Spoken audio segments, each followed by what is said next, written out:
I stood up, in the middle of drawing class, out of the blue. I kept rubbing the red marker on the paper, hoping that the scribbles I had made would start looking somewhat like crabs. It was the last page of my sketchbook, so, of course, it had to be a masterpiece. But then a voice from behind knocked that book right out of my hands. Wanna know something cool about crabs? I turned around to see my senior. I was startled by her suddenly appearing behind me.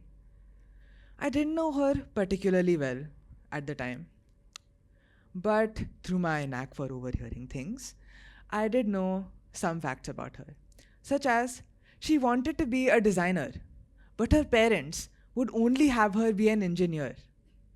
It was something I didn't understand very well at the age of 6, but regardless, I nodded. Who doesn't want to know something cool about crabs, right? Most crabs, she said, aren't even real biological crabs. They're other crustaceans who mimic the shape and mannerism of crabs to increase their chances of survival. It's called carcinization, and it occurs over millions of years. It was something I didn't know, definitely, because I was 6. So I went home that day extremely amused. I didn't really mind that my fallen book had a massive fold on it now. I was simply happy with the information I'd gotten. I closed the book and I put it in my storage box with all my other completed sketchbooks. That box was now under my bed, to be forgotten for the next 8 years.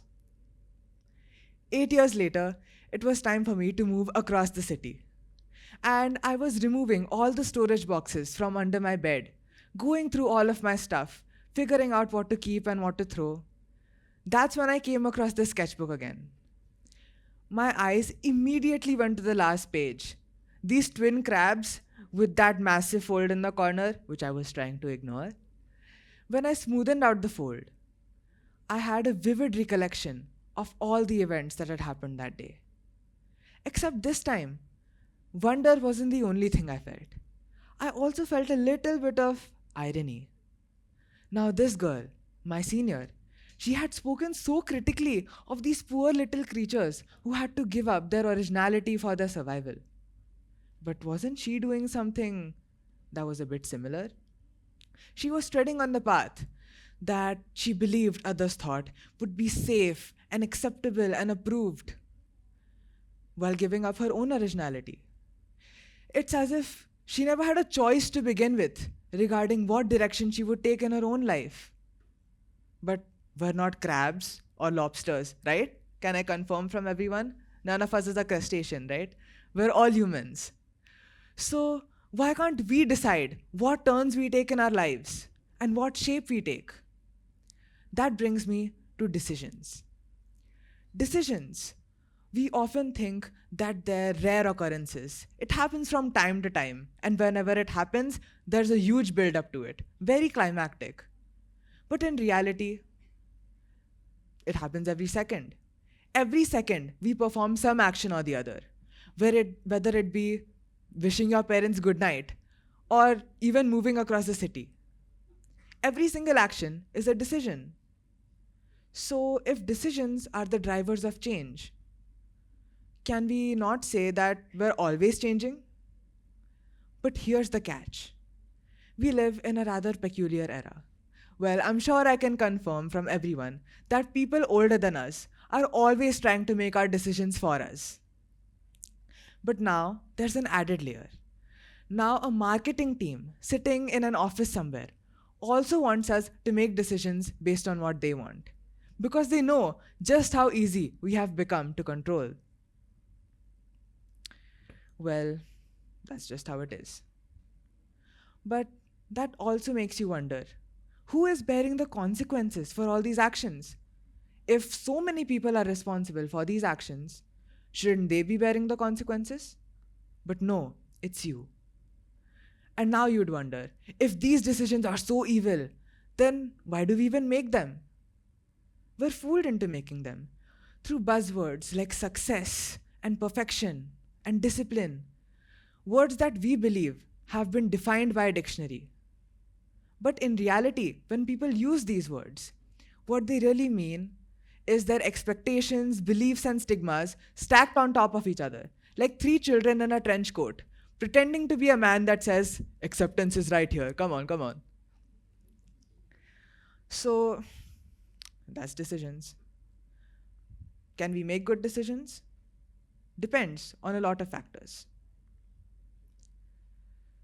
That brings me to our illusions.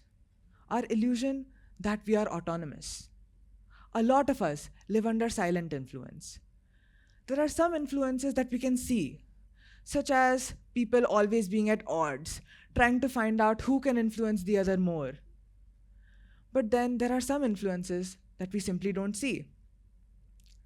Now, generationally, we are more bound to trust our instincts and feelings regarding what decisions we take. But we often forget that these things are the ones that get influenced the easiest.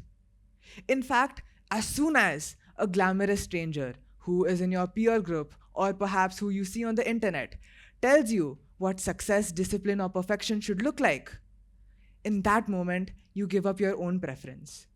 You don't notice it. If your preference ever vanishes, you feel a void within yourself.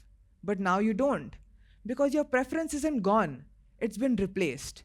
And before you know it, your preference isn't something that you drive, it's something that's driving you to an unknown location. Perhaps this is why so many of our decisions lead us to unhappiness, being unsatisfied, feeling like we've lost time. But at the same time, the people who sold this idea to you are practically minting money in their office. A lot of regrettable decisions are made because we inherit somebody else's idea of what a good life should be. A lot of these definitions are made when somebody's fear becomes your future plan. But don't be fooled. Not all turbulence in turning happens in a commercial sense or in a familial sense. A lot of it starts as a seed in the mind of every single child. I'm sure many of you can recall being children and being told by your parents to not make unhealthy decisions, not to drink sugary drinks, or not to eat fries. And then you'd grow a little older, and then the toys would be snatched out of your hands because you go to school now, so you ought to study. A lot of us are taught responsibility in this way, which is, of course, an essential skill. But for many of us, this responsibility becomes dependence, and that's how our confidence becomes self-doubt. We learn to ask before we eat, before we touch, before we speak, before we try new experiences. In fact, many kids like me go well into their late teens, still feeling guilty or anxious for not asking permission over the smallest things, like, Mom, can I have a piece of chocolate from the fridge? Or, Dad, you're okay with me participating in the school play, right?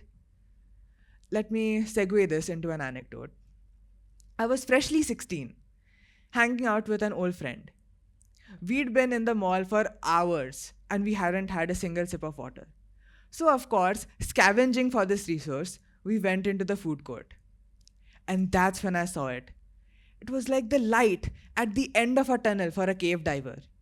It was my favorite soda, often described as overwhelmingly sweet. Definitely the kind of thing that my parents would disapprove of. And that's when I started questioning myself. I usually make healthy decisions, right? Right? And this would be one exception, right? I kept sitting there. I was practically shaking, one finger away from dialing my mother, as a 16-year-old, by the way, and asking her if I could drink soda at a mall. And that's when I realized how dependent I'd become on other people for making my decisions for me. I'd lost my own sense of what responsibility was because I was always told responsibility is asking for permission. If I'd bought the soda, if I drank it, and then later owned up to it, nobody would mind. And that's exactly what I did. And nobody said anything. And that's because it was a responsible decision, which I made after introspecting. And that's basically how a decision is made, right? And yet, it took me a while to figure this out. This principle of thinking and then doing without asking an external source greatly improved a lot of my relationships. Because when you do this, a relationship is between you and the person, not between you, them, and an external source of validation that you keep running to in the middle of every sentence. So, to sum up, some of us turn because we choose to. Some of us turn because we're forced to. And a lot of us turn because we've confused imitation and safety to be the same thing. But at the end of the day, we all must grow up and let freedom come as a result of gradual learning responsibility. Because every bone in your body is your own to control.